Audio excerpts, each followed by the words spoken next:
Hello? My girlfriend texted me. My ex is staying with us for a while. There's nothing to discuss. I didn't argue. I simply replied, no problem, packed my things, and moved out that same night. I sent the landlord her contact information, and when rent day arrived, reality hit her hard. I'm Nate, 32M. My girlfriend, Lauren, 29F. We'd been together a little over 3 years and living together for just under one. This happened on a Tuesday night, right after dinner, while I was loading the dishwasher. She was leaning against the counter scrolling on her phone, already irritated about something. She'd been like that a lot lately. Short fuse, constant sighing, talking to me like I was an inconvenience instead of her partner. Out of nowhere, she said, so just a heads up, my ex is staying with us for a while. I stopped rinsing a plate. What? She didn't look up. He's in between places. It's temporary. I waited for the part where she asked how I felt, or explained, or acknowledged how insane that sounded. Instead, she added, this isn't up for discussion, by the way. That was the tone she used when she talked to customer service reps. Flat. Final. Like I was an obstacle, not a person. I asked how long a while was. She shrugged. However long it takes. Don't be dramatic. You know we're just friends now. This was the same ex she'd sworn was toxic. The same one she claimed cheated on her twice. The same one whose name still popped up on her phone more than she was comfortable explaining. I looked at her and realized something strange. I wasn't angry. I said, no problem. That finally got her attention. She looked up, surprised, then smiled like she'd won. See? I knew you'd be mature about it. I dried my hands on a towel, walked into the bedroom, and started packing. She laughed from the kitchen. What are you doing? Getting out of the way, I said. She thought I was bluffing. By the time she realized I wasn't, my bags were already by the door, and she still had no idea what the rent situation actually looked like without me. I packed faster than I thought I would. Not in a dramatic, throwing things into a bag way. Calm. Methodical. Like my body had already accepted a decision my mind was just catching up to. Lauren hovered in the doorway at first, arms crossed, watching me like I was being childish. You're seriously doing this? She asked. Over my ex crashing here for a bit? I didn't answer. I folded shirts, grabbed my laptop, my charger, my documents from the nightstand drawer she never opened because it was too messy. She scoffed. God, Nate, you're so insecure. He's literally got nowhere else to go. I zipped the bag and finally looked at her. Then he's lucky you volunteered my home. She rolled her eyes hard enough I thought they might get stuck. It's our place. That almost made me laugh. The lease was in both our names, but the rent? The utilities? The internet? All me. Lauren liked to say she was between financial phases. That phase had lasted almost the entire time we lived together. She followed me into the living room, still talking, still framing this like I was the unreasonable one. You said no problem, she reminded me. Now you're storming out? I meant it, I said. No problem. For me. That seemed to short-circuit her. She opened her mouth, then closed it again. You're overreacting, she said finally. You'll be back once you cool off. I grabbed my second bag and headed for the door. Don't be dramatic, she added. I'm not choosing him over you. I paused with my hand on the knob. You already did. You just didn't think it counted if you didn't say it out loud. She laughed, sharp and dismissive. You're being ridiculous. I stepped into the hallway. Behind me, she called out, annoyed more than concerned. Just text me when you're done with your little tantrum. I didn't respond. I walked down the stairs, bags in hand, knowing two things for certain. One, I wasn't coming back. And two, she had absolutely no idea what tomorrow was going to look like without me covering the boring parts of her life. I crashed on my buddy Chris's couch that night. He didn't ask questions beyond beer, and you good? Which was exactly what I needed. I slept deeper than I had in months. At 7:12 a.m., my phone started vibrating like it was trying to crawl off the table. Lauren. Missed calls stacked up fast. Then texts. Are you serious right now? You didn't even stay to talk. This is childish. I stared at the screen, waiting for the one message that mattered. An apology. Maybe I handled that wrong. It never came. Instead, at 7:26, she sent. So when are you coming back? That was the moment I realized she truly believed this was temporary. That I'd sleep it off, come home, and quietly accept her decision like I always did. I didn't reply. On my lunch break, I called the landlord. Calm voice. Professional. I explained that I was vacating the apartment effective immediately and that all future communication and payments would go through Lauren. He paused. You're sure? You've been the primary contact. I'm sure, I said. I'll email her details right now. I forwarded Lauren's number and email. CC'd her, so there was no confusion. 5 minutes later, my phone lit up again. Why did the landlord just email me? I replied with the same energy she'd used on me the night before. Just a heads up. This isn't up for discussion. Typing bubbles appeared, disappeared, appeared again. Are you trying to punish me? I didn't answer. This wasn't punishment. It was alignment. That evening, she sent another message. Short, different tone. He's already here. I pictured it instantly. Her ex settling into the space I paid for, the couch I bought, the utilities I covered. I imagined her confidence, the way she'd assumed I'd keep funding normalcy no matter how uncomfortable she made it. She still thought she was in control. Rent day was in 4 days. And for the first time since we moved in together, I wasn't going to be there to catch her when reality landed. By that afternoon, Lauren's confidence started cracking around the edges. She texted me like nothing had happened. Can you send me the Wi-Fi password? I stared at it for a second before replying. It's in the email account you never check. She didn't respond for a while. Then, why is the internet bill in your name anyway? That question said more than she realized. Around 6 p.m., she called. I let it ring twice before answering. What is going on? She demanded. No greeting. No concern. The landlord emailed me about rent and utilities. Why am I suddenly the point of contact? Because I moved out, I said. And I stopped paying. There was a pause, like her brain was buffering. You can't just do that, she said. We live together. No, I replied. You told me your ex lives with you now. I adjusted. Her tone sharpened immediately. This is about control. You're trying to scare me. I almost laughed. Lauren, if you were scared, you would have asked me how I felt before moving another man in. She snapped back. You're being petty. I stayed calm. I'm being consistent. She started listing things, how unfair this was, how inconvenient, how I was blindsiding her. She said rent was due soon and she hadn't budgeted for all of it. That was the first time she sounded unsure. You'll figure it out, I said, using her exact words from the night before. This isn't up for discussion. She went quiet. Then she said, softer, you said no problem. I meant it, I replied. It stopped being my problem. She hung up without saying goodbye. Later that night, she texted again. He says I'm overreacting. He'll help a little. That's when it really hit her. Not that I left. Not that I took my money with me. But that the man she moved in didn't come with a safety net. Rent day was getting closer. And suddenly, a while felt very expensive. The day before rent was due, Lauren showed up at my work. No warning this time. No texts. Just her standing in the lobby like she'd been wronged by gravity itself. The receptionist messaged me asking if I was expecting someone. I wasn't, but I went down anyway. She looked tired. Not sad. Stressed. Hair pulled back. Arms folded tight. Phone clutched like evidence. We need to talk, she said the moment she saw me. I nodded. Okay. That surprised her. She followed me outside, already launching into it. You didn't tell me you were paying everything, she said. Rent, utilities, internet, everything. You made it sound like we were splitting it. We were, I said. I just covered your half. She scoffed. That's not the same thing. It is when the bills are due, I replied. She paced a little, heels clicking on concrete. He said he'd help, but he can't right now. He's still looking for work. I waited. Didn't interrupt. Let the silence stretch until she filled it. So I just think it's messed up that you left me like this, she continued. You didn't have to abandon me. I looked at her. Really looked. Lauren, you told me your ex was moving in and that it wasn't up for discussion. That's different, she snapped. That was emotional. This is financial.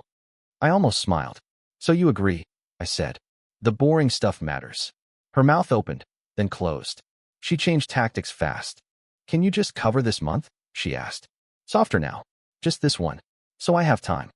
I shook my head. No. Her face hardened instantly. Wow. So that's it. You're just done? I was done when you replaced me and expected me to keep paying, I said. She stared at me like she was seeing a stranger. Maybe she was. As she walked away, she muttered, I never thought you'd actually leave. I didn't follow her. Didn't correct her. Because I hadn't just left. I'd stopped carrying what she volunteered away. And tomorrow morning, the landlord would be expecting rent. No discussions, no excuses, no safety net. Just reality, knocking right on time. Rent day came quietly. No dramatic knock. No sirens. Just an email notification hitting Lauren's inbox at 9:03 a.m. I know the exact time because she texted me at 9:07. Did you seriously tell the landlord you're not paying?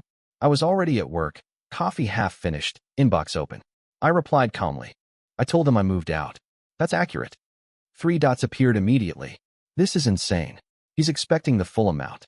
I waited a full 5 minutes before responding. Not to be cruel, just to let reality finish its sentence. Yes. That's when the calls started. Back to back. I declined all of them. 10 minutes later, another text came through, longer this time. Okay, listen. We can talk about him leaving. This doesn't have to blow up like this. There it was. The first actual negotiation. Not about boundaries. Not about respect. About money. I replied once. You said it wasn't up for discussion. She didn't respond right away. At 10:22, she sent a voice memo. I didn't listen to it. I could already imagine the tone. Controlled panic wrapped in frustration, trying to sound reasonable while the ground shifted underneath her.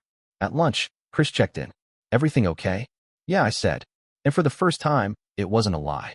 At 2:15 p.m., Lauren texted again. He can't help. He thought I had this handled.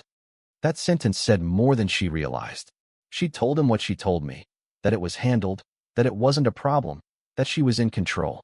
At 4:40, the landlord emailed her again, copying me by mistake. Please confirm payment by end of business day to avoid late fees. She immediately texted me. Can you please just spot me until next week? I stared at the message for a long moment. Then I replied. No. She didn't respond after that. And for the rest of the afternoon, my phone stayed silent. Not because things were resolved, but because there was nothing left she could say that would change the math. She invited someone else to live with her. Now she was living with the consequences too. The silence didn't last long. That evening, Lauren posted on Instagram a blurry photo of a wine glass on the counter, captioned, "When life forces you to see people for who they really are." Comments rolled in fast. Hearts. You deserve better. Men ain't shit. The usual crowd. Her ex commented with a flexed bicep emoji. That part would have annoyed me a week ago. Now it just felt predictable. Around 8 p.m., she texted again. Different tone. Less sharp. The landlord says if I can't pay by Friday, he's issuing a notice. I didn't respond. 10 minutes later. I'm not saying this is your fault, but you didn't have to make it this hard. That one actually made me laugh. Out loud. I replied once. You made a unilateral decision. I respected it. She called immediately. I answered this time. You're enjoying this, she accused, voice tight. You want me to struggle? No, I said. I want distance. This is just what distance looks like. She snapped back. You could have talked to me first. I kept my voice even. You told me it wasn't up for discussion. She went quiet. Then tried something else. He's willing to leave, she said quickly. We can go back to normal. Normal. The word hung there. Normal was me paying while you decided. I replied. I'm not going back to that. Her voice broke. Not emotionally, but strategically. So what? You're just abandoning me. I moved out, I said. You moved someone in. She hung up. Later that night, Chris told me something that stuck. Man, he said. She didn't want a partner. She wanted infrastructure. I went to bed thinking about that word. Infrastructure doesn't get thanked. It only gets noticed when it's gone. And by now, Lauren was starting to notice. By Thursday, the cracks turned into full-blown fractures. Lauren showed up at Chris's place unannounced. I wasn't home yet, but Chris texted me a heads up. She's here. Not calm. When I walked in 20 minutes later, she was sitting on the arm of the couch like she owned it, phone in hand, leg bouncing. Her ex wasn't with her. That felt important.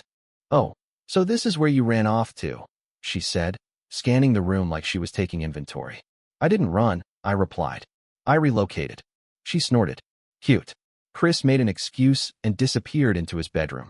Smart man. Lauren launched right in. I had to borrow money from my sister. I waited. She asked why. Lauren continued, clearly offended by that fact alone. I didn't know what to say. That sounds uncomfortable, I said. Her eyes narrowed. You're enjoying this. I shook my head. You keep saying that. I'm not enjoying it. I'm just not fixing it. She stood up. You really don't care anymore, do you?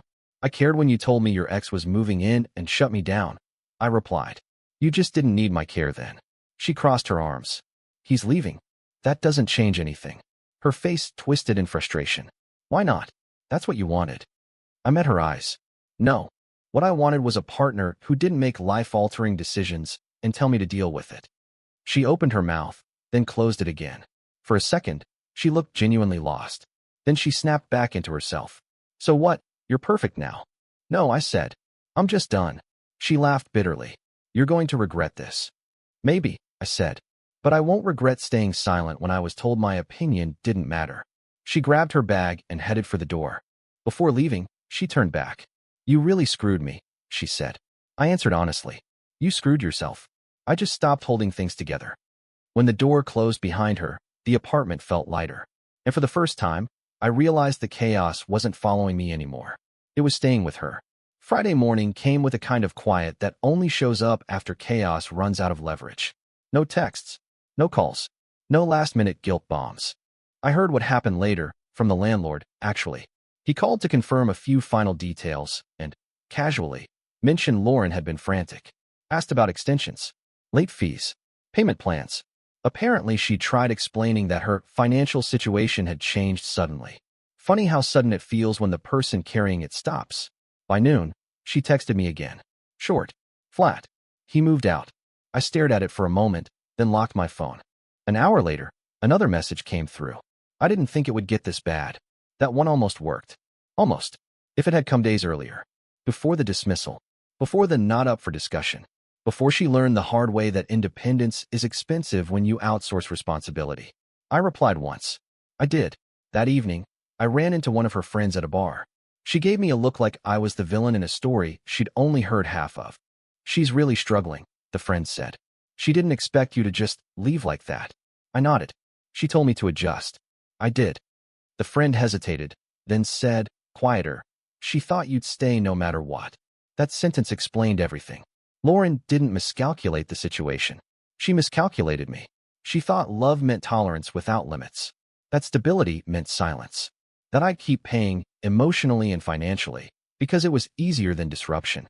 By the time I got home, I realized something important.